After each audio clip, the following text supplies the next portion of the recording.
Qu'est-ce qu'un fitiavaku we achais nialalini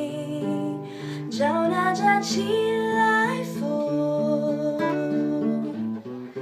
ne fatsai ni laza fatomata bucha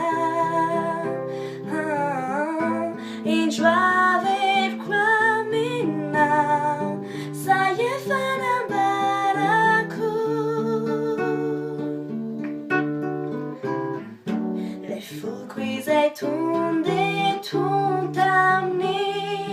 le fana nambari zai tenatin fatunu nataoni hananau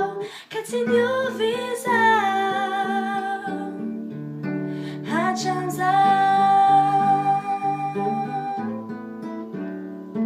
Hachamizayaw tsimbani seu